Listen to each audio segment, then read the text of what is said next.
She called the cops because I refused to follow her HOA rules. Marjorie, the self-proclaimed queen of the neighborhood, stormed down my driveway like a hurricane with a clipboard in hand, her face red, her voice sharp, her threats endless. She waved permits she'd forged herself, claimed I was undermining her authority, and demanded I obey every petty rule she ever wrote. She thought the flashing badges of the officers she summoned would scare me into submission. She thought she had power over me. She didn't know I am the state, her direct supervisor at the Housing Oversight Division, the very person who signs her paycheck. Every threat, every accusation, every fraudulent form she had filed was about to backfire in ways she couldn't even imagine. By the time the investigation was over, the woman who once called me a rule breaker would be fired, humiliated, and replaced, all because she underestimated the person she tried to control. It started on a crisp Tuesday morning, the kind where sunlight glimmered off freshly painted mailboxes and the streets were quiet, almost too quiet. I stepped outside to check the neighborhood notices, a mug of coffee in my hand, expecting the usual stack of mundane papers. But today was different. There she was, Marjorie, the HOA president, striding down the street like she owned every inch of it. Clipboard in hand, heels clicking sharply against the pavement, her face twisted in fury. "I'm here to discuss your violations," she barked the moment she reached my driveway. I raised an eyebrow, calm, taking a slow sip of my coffee. "Violations?" I asked evenly. "I'm not following HOA rules. That's news to me." Her eyes narrowed and she leaned closer, waving a stack of papers in my face. "You've been undermining the community. You're breaking the rules, lying, and ignoring every guideline we've established." I set my coffee down, noticing the tremor in her hands, a crack in her confidence she didn't realize. "I see," I said calmly, "and what exactly do you expect me to do about it?" She didn't answer. Instead, she did what she thought would intimidate me. She pulled out her phone and called the cops. Within minutes, officers arrived, their badges gleaming, polite but serious.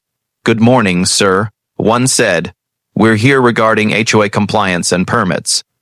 Marjorie practically beamed with triumph, handing over a stack of forms. I glanced at them. The paperwork was inconsistent, suspicious, and clearly forged. She was proud of her evidence, certain it would corner me. I leaned back, calm, letting the tension build. Then I said it, softly but with iron in my voice. "You do realize you're reporting to me." The words hit her like a lightning bolt. Her eyes widened. Her jaw dropped. Color drained from her face. Every threat she had thrown, every fake authority she wielded, every intimidation tactic, was instantly powerless.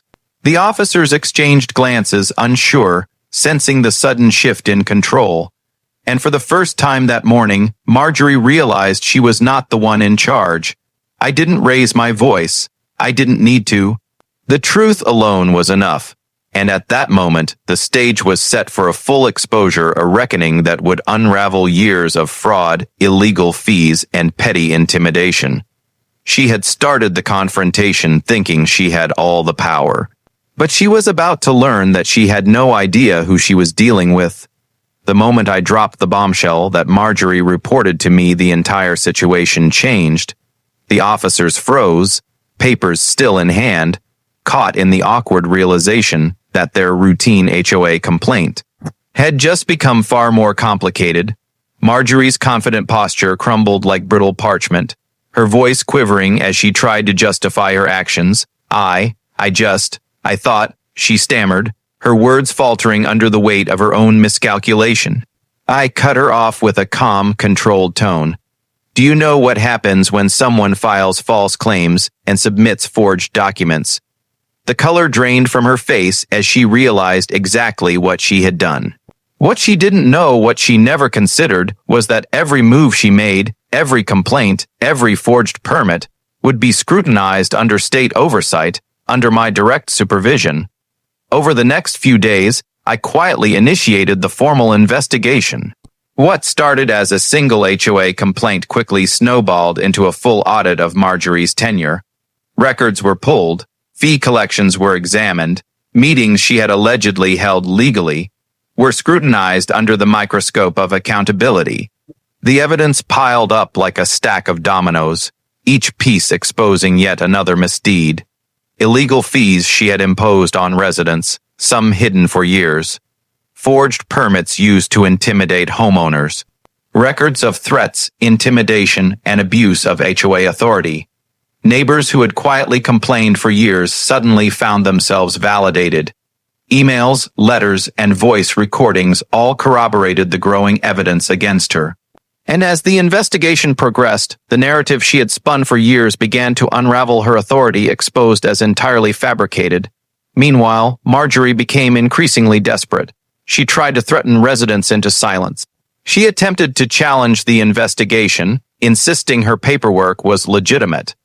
But every lie she told was countered by documented proof, every forged signature caught in plain sight, and every intimidated resident now emboldened by the unfolding truth. The tension reached its peak during a formal review meeting. She arrived, confident as ever, expecting compliance and deference. Instead, she was met with facts, evidence, and her own errors laid bare. Her rule enforcement had become a catalog of fraud, intimidation, and abuse, all under my supervision. By the end of the session, it was undeniable. The officers, the residents, and even Marjorie herself understood the truth. The woman who once wielded authority like a weapon had no real power. Her career, built on intimidation, manipulation, and fake authority, was crumbling before her eyes. And all it took was a calm reminder that I was the one she had unknowingly reported to. The investigation didn't just expose one woman's misdeeds, it sent a message to the entire community. False authority, intimidation, and fraud have consequences, and those consequences are inescapable when the truth is on your side. Weeks passed, and the investigation unfolded like a storm breaking over a quiet neighborhood. Marjorie, once the self-proclaimed queen of the HOA, now moved through her days like a shadow of herself. Her clipboard clutched nervously, every glance over her shoulder betraying the anxiety growing inside. The evidence was undeniable: illegal fees, forged permits, intimidation reports, complaints from long silent residents finally validated. Everything she had relied on to assert control was crumbling. I watched quietly from my office as the final report came together, detailed and precise, highlighting every misstep, every fabrication, every abuse of authority. The result was inevitable. A formal hearing was scheduled. Marjorie arrived, confident at first, trying to summon her old arrogance, but it didn't work. The moment the report was presented, her face turned pale. The room went silent as the audit revealed she had levied fees without legal basis.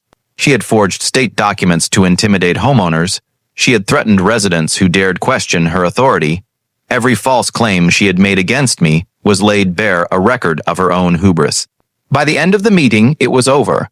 Marjorie was terminated from her position as HOA president. She left the room humiliated, discredited, her authority gone, replaced officially by the very person she had tried to intimidate, me. Word spread quickly through the neighborhood. Neighbors who had once whispered complaints openly celebrated her downfall. Residents sent messages expressing relief, astonishment, and even gratitude. The story went viral online, shared as a cautionary tale of arrogance, deceit, and the consequences of underestimating the wrong person. But I didn't gloat. I walked the neighborhood quietly, checking mailboxes, waving to neighbors, letting the lesson speak for itself. The message was clear. Power is not claimed by threats, fear, or forged documents. True authority comes from integrity, knowledge, and accountability.